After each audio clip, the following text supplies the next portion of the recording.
Hello student, नमस्कार सर्वांना. स्वागत आहे तुम्हा सर्वांचं स्टडी सायन्स विथ ओम या यूट्यूब चॅनलवरती. तर आपण 10th स्टँडर्डचा सायन्स फर्स्टचा सेकंड चॅप्टरचं काय चालू आहे, आपली रिव्हिजन चालू आहे. पहा, सेकंड चॅप्टरमध्ये क्लासिफिकेशन ऑफ इलेमेंटमध्ये पहा आपण लास्ट लेक्चर झालेलं आहे. पहा आपलं त्या लेक्चरमध्ये आपण डोबेरायनर ट्रायड्स पाहिलेले आहेत. त्यानंतर आपण न्यूलँड्स लॉ ऑफ ऑक्टेव्स पाहिले. ओके, इथपर्यंत आपलं झालं होतं. त्यानंतर आपल्याला थर्ड पॉईंट पाहायचा आहे. पहा, तो आहे मेंडेलिव्हज पिरियडिक टेबल. कोणता आहे पहा, मेंडेलिव्हज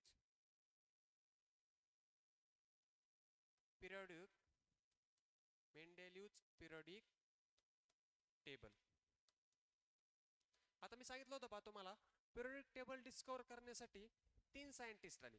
फर्स्ट सायंटिस्ट होता पहा डोबेरायनर, सेकंड होता न्यूलँड्स. डोबेरायनरने त्याचे काय दिले, ट्रायड्स. न्यूलँडने त्याचे काय दिले, ऑक्टिव्ज. त्याच्यानंतर आला पहा मेंडेलिव्हज. त्याच्यानंतर काय आला, मेंडेलिव्हज. पण हे तिन्ही जे सायंटिस्ट आहेत यांच्याच्याने पूर्ण पिरियडिक टेबल तयार झाला का, नाही. लास्टली जो हेनरी मोसले आला त्याने पूर्ण long form of the periodic table दिला. पण हे जे 3 सायंटिस्ट आहेत पहा, यांच्याच्याने पूर्ण पिरियडिक टेबल तयार झाला का, नाही. त्याच्यामुळे मी या तिन्ही सायंटिस्टला एक नाव देतो पहा. त्या तिन्ही सायंटिस्टला काय म्हणू मी, नाकाम सायंटिस्ट. हे तिन्ही पण सायंटिस्ट कसे आहेत, नाकाम.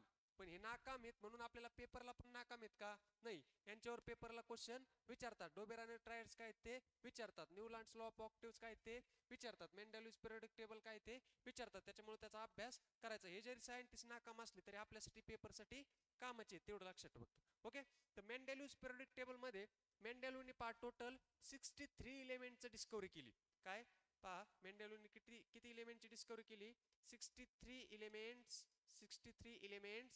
were discovered by Mendel. म्हणजे मेंडेलिव्हने टोटल 63 एलिमेंटचा काय केला, शोध लावला. पहा total 63 elements were discover known as then in an increasing order of their atomic mass. मग त्यांचं जे त्यांनी काय केलं पहा, पिरियडिक टेबल मध्ये इंक्रीजिंग ऑर्डरनी काय केलं, त्याचं increasing order of their atomic masses, increasing order of their atomic masses.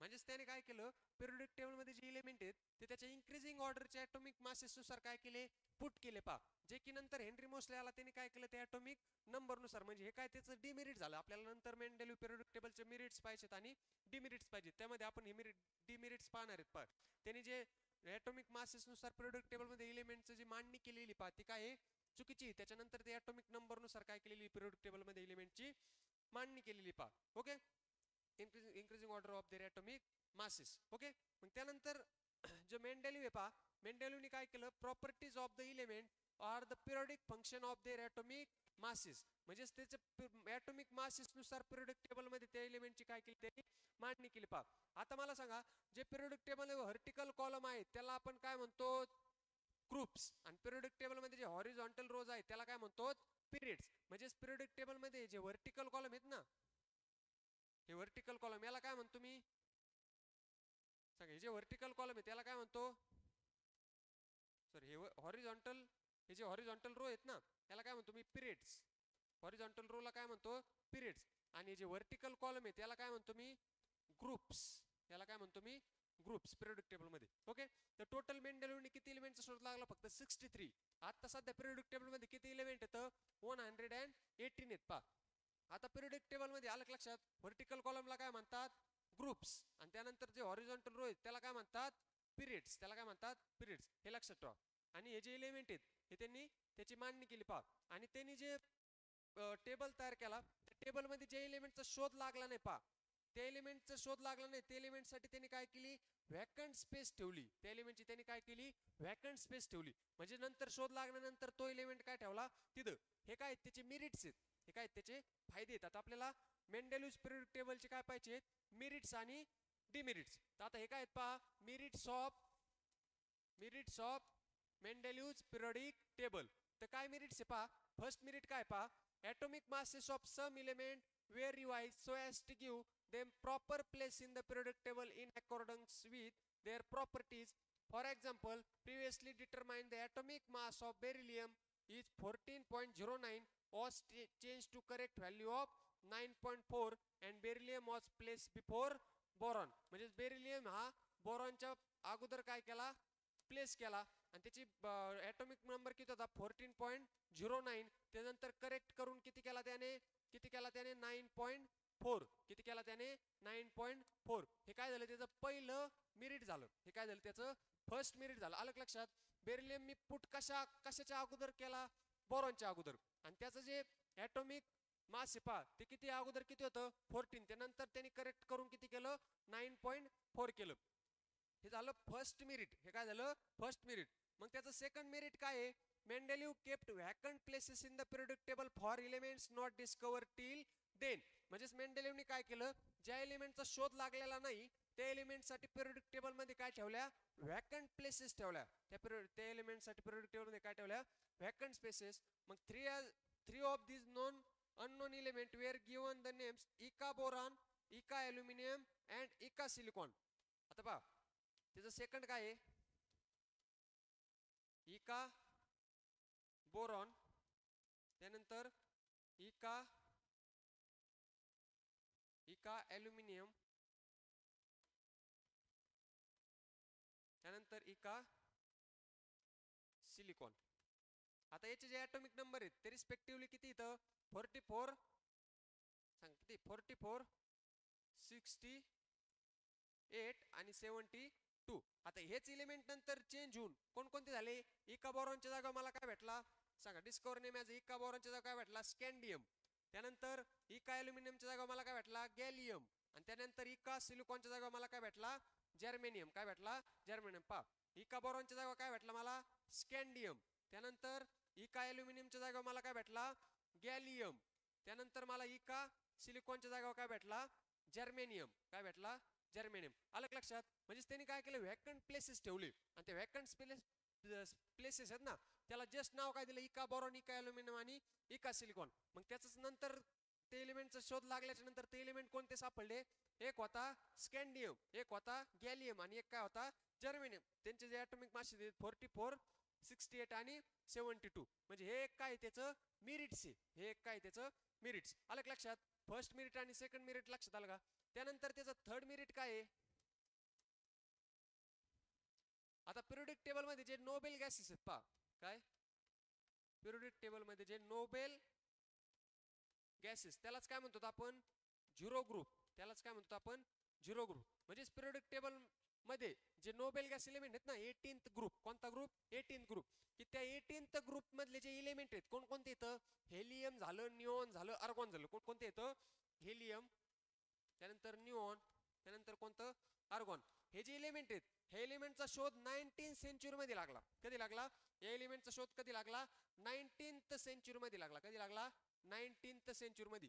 पण जे मेंडेलिव्ह आहे ते मेंडेलिव्हने अगोदरच जेव्हा त्यांनी 63 एलिमेंटचा शोध लावला ना तेव्हाच त्यांनी पिरियोडिक टेबल मध्ये एक 18th ग्रुप व्हॅकंट प्लेसेस मध्ये ठेवला होता. काय ठेवला होता व्हॅकंट प्लेसेस मध्ये. मग नंतर फक्त काय झालं एलिमेंटचा शोध लागला आणि ते एलिमेंट ते 18th ग्रुप मध्ये काय गेले टाकले गेले. म्हणजेच काय झालं हे त्याचं काय झालं मेरिट झालं. हे काय झालं मेरिट. पहा there was no place reserved for noble gases in Mendeleev's original periodic table. However, where noble gases such as helium, neon and argon were discovered towards the end of the 19th century, Mendeleev created the zero group without disturbing the original periodic table in which the noble gases were fitted very well. म्हणजेच त्यांनी periodic table disturb न करता एक zero group लास्टला 18th group तयार केला आणि त्यामध्ये कोणकोणते एलिमेंट टाकले helium, neon, argon, krypton, xenon. हे जे झिरो ग्रुप आहेत किंवा हे जे नोबेल गॅसेस आहेत ते काय केले त्यांनी 18th ग्रुप मध्ये टाकले. तर असे मेंडेलिव्ह पिरियोडिक टेबलचे काय 3 मेरिट्स आहेत. असेच मेंडेलिव्ह पिरियोडिक टेबलचे किती मेरिट्स आहेत 3. फर्स्ट मेरिट लक्षात आलं का बेरिलियमच्या अगोदर काय टाकला म्हणजे बोरॉनच्या अगोदर काय घेतला बेरिलियम. त्याचं जे ॲटॉमिक मास आहे ते 14.09 होतं, ते करेक्ट करून काय केलं त्यांनी 9.4 केलं.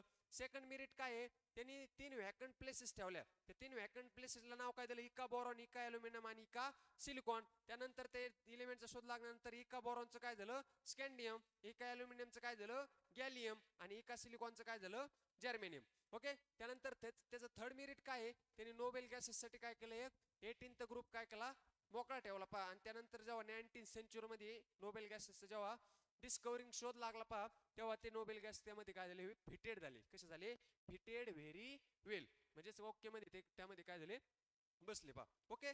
मेरिट्स लक्षात आले का, मेंडेलिव्ह पिरियडिक टेबलचे काय आहेत. ओके. आता आपल्याला मेरिट झाले, आता आपल्याला काय पाहिजे, डिमेरिट्स. मेरिट्स म्हणजे आपण काय पाहिले, मेंडेलिव्हनी जो पिरियडिक टेबल तयार केला त्याचे जे फायदे आहेत ते पाहिले. आता आपल्याला काय पाहिजे, त्याचे तोटे. त्याचे काय पाहिजे आता आपल्याला, तोटे. म्हणजेच काय, डिमेरिट्स ऑफ मेंडेलिव्ह पिरियडिक टेबल, म्हणजे तो त्याने जो पिरियडिक टेबल तयार केला त्याचे तोटे काय आले. ओके. तर त्याचा फर्स्ट डिमेरिट काय आहे, the whole atomic mass of element of cobalt and nickel is the same, therefore there was an ambiguity regarding their sequence in Mendeleev's periodic table. म्हणजे त्याचं फर्स्ट डिमेरिट जर आपल्याला म्हणायचं झालं तर काय आहे, त्याने काय केलं, कोबाल्ट अँड निकेल याचा ॲटॉमिक मास काय म्हणला, तो सेम आहे. काय म्हणला, atomic mass of cobalt and nickel is same. तो काय म्हणला, कोबाल्ट आणि निकेलचं ॲटॉमिक मास कसं आहे, सेम आहे. पण ते सेम आहे का, नाही. कोबाल्ट आणि निकेलचं ॲटॉमिक मास कसं आहे, डिफरंट आहे. म्हणजे हे काय झालं, त्याचं डिमेरिट. हे काय झालं, फर्स्ट डिमेरिट. ओके. त्यानंतर सेकंड त्याचं डिमेरिट काय आहे, isotope were discover long time after Mendeleev's put for the periodic table. As isotope have the same chemical properties but different atomic mass, a challenge was posed in placing them in Mendeleev's periodic table. आता त्याचं second जे demerits आहे ते काय आहे, आता suppose isotopes आहेत, काय आहेत, आयसोटोप्स. आता आयसोटोप्स म्हणजे काय, आयसोटोप्स म्हणजे काय, same atomic number but different mass number. म्हणजेच त्यांनी काय सांगितलं, हे आयसोटोपचा शोध भरपूर दिवसाच्या नंतर लागला पहा. ओके. मग त्यांनी आयसोटोप्सचं पिरियडिक टेबलमध्ये आयसोटोप्स असतात हे असं त्यांनी काही सांगितलं नाही. म्हणजे ते पण त्याचं एक काय झालं, डिमेरिट्स. ते पण त्याचं काय झालं, डिमेरिट्स. त्यानंतर थर्ड त्याचं डिमेरिट काय आहे, काय पहा, थर्ड काय आहे, when elements are arranged in an increasing order of their atomic masses, the rise in atomic mass does not appear to be uniform. It was not possible therefore to predict how many elements could be discovered between two heavy element. म्हणजे त्यांनी काय केलं, when elements are arranged in an increasing order of their atomic masses, the rise in atomic mass does not appear to be uniform. म्हणजे त्यांनी जर periodic table मध्ये increasing order of atomic masses नुसार जे एलिमेंट मांडले ते uniformly नाही. ते कसे नाही, तर ते युनिफॉर्म ॲटॉमिक मास त्याचं इन्क्रीज होत नाही. हे पण त्याचं काय झालं, डिमेरिट झालं. म्हणजेच आपल्याला डिमेरिट्स काय म्हणता येईल, atomic mass is not uniform. Okay. त्यानंतर त्याचं फोर्थ जे डिमेरिट्स आहे ते काय आहे सांगा, त्याचं जे फोर्थ डिमेरिट आहे काय आहे पहा, पोझिशन ऑफ हायड्रोजन ॲटम. काय आहे, position of hydrogen item.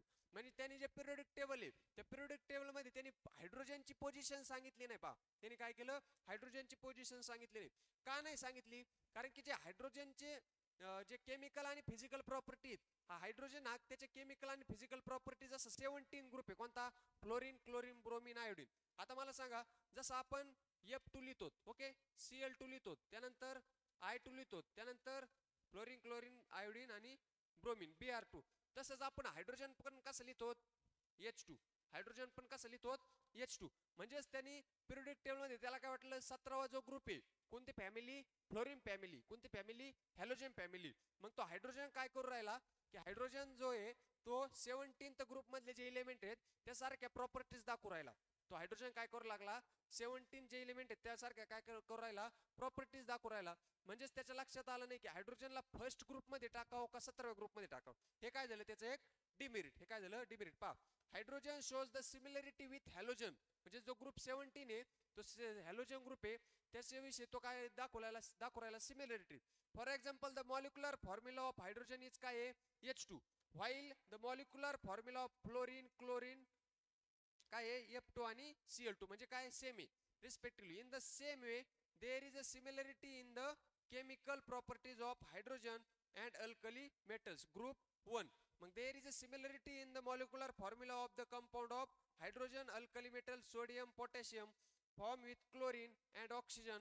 On considering the above properties, it cannot be decided whether the correct position of hydrogen is in the group of alkali metal, group 1 and group 7. म्हणजेच त्याच्या लक्षात आलं पहा, group 1 आणि group 7 चे काय properties same आहेत, त्याच्यामुळे त्याला ग्रुप 1 मध्ये हायड्रोजन टाकाव का ग्रुप 7 मध्ये हायड्रोजन 17 मध्ये हायड्रोजन टाकाव हेच लक्षात आलं नाही.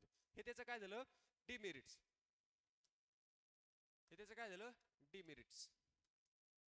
कशाचे डिमेरिट्स आहेत ते, demerits of Mendeleev's periodic table म्हणजेच MPT. आलं लक्षात. आपण आज काय स्टडी केलं, मेंडेलिव्हचा पिरियडिक टेबल आणि त्याचे जे काय मेरिट्स काय आहेत आणि त्यानंतर त्याचे काय पाहिले आपण, डिमेरिट्स. तर हे तुम्हाला बोर्डच्या पेपरच्या दृष्टीने खूप महत्त्वाचे आहे. बोर्डला तुम्हाला merits of Mendeleev's periodic table and demerits of Mendeleev's periodic table काय करतात, विचारतात. जर तुमच्या समजलेलं कन्सेप्ट पूर्ण क्लिअर झाली असली, तर पूर्ण तुमच्या डोक्यात घुसली असली, तर काय करा, व्हिडिओला लाईक करा, चॅनलला काय करा, सबस्क्राईब करा. आणि जर व्हिडिओ आवडला असेल तर आणि तुमचे काय डाऊट असेल तर कमेंट सेक्शन मध्ये काय करा, टाका. आणि जर व्हिडिओ आवडला असेल तर इतरांना पण, तुमच्या विद्यार्थी मित्रांना काय करा, शेअर करा, जेणेकरून तुमच्या मित्रांचा पण काय होईल, फायदा आहे. आपण पूर्ण फ्री मध्ये देण्याचा प्रयत्न करत आहोत पहा. तर आपण काय करू, स्टॉप करू, राहिलेलं काय करू, नेक्स्ट लेक्चरला परत एकदा नवीन व्हिडिओ तयार करू. थँक्यू.